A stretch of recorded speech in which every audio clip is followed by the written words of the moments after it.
Hello, welcome to Staillo Gaming. I joined Brackeys week-long game jam with the theme It's Not Real. The game jam started at 6 in the morning on Sunday, but I didn't wake up until 9. As soon as I woke up, I went on my phone to start typing out ideas. I knew I wanted to make an isometric room for this game jam, but that's the only idea I had. After that, I had just had breakfast, sketched out the game design, and did some homework. Right afterwards, I started drawing the scene for the game. I couldn't choose between drawing a plushie from Astrophobia or the mermaid enemy from Stick Fig FPS. My dad noticed the eye was from Astrophobia, which is awesome, so I stuck with that. I was going to do this game in 2D since the art is in 2D, but I had a vision that the camera would zoom into the scene when you click start, so I changed it to 3D, but I never ended up doing that. As you saw, I put box colliders, but I changed it to buttons, added them into an empty object called interactables, and created a void method for each of those buttons or objects. This is going to sound insane, but I wanted a walking animation for the cat from one object to another.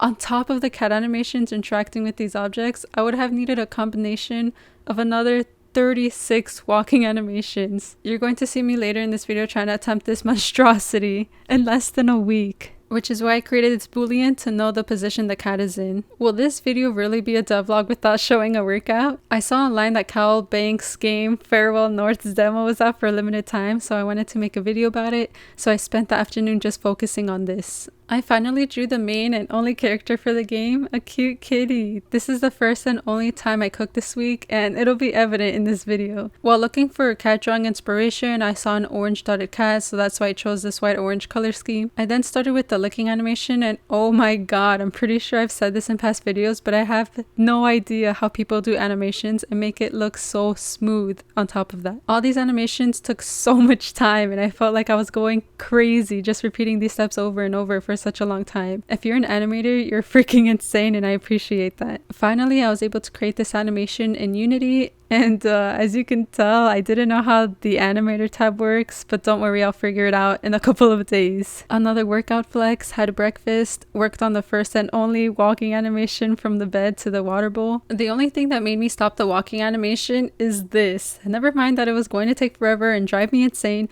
but because I didn't want to handle the animator like this, so I just deleted everything. And even though I felt like I wasted time, I felt relieved that I didn't have to try to fix this mess. This is also where I understood that the animator will automatically create the animation once I created one, so I didn't have to create one manually. I don't remember why I didn't work on the game this day, but my partner and I just ate out with my friends. I took a break this day too because we drove almost an hour to my dad's house to do laundry, but then we were almost there, we realized we forgot the laundry. Who does that? Long story short, we wasted so much time on the road, just hung out with my dad without the laundry. Met up with my sister at the beach and hung out with her the entire day. I don't have anything on this day since I was just finishing up homework and studying for 2 midterms. Since the game jam ends 6 a.m. on Sunday, this is the only day I get to finish the game. By now, I finally understood a little more on how the animator tab works. I attached transitions from one object to another in all the combinations, and I wanted to separate them more, but you can see it almost formed a funny star, so I just gave up on that.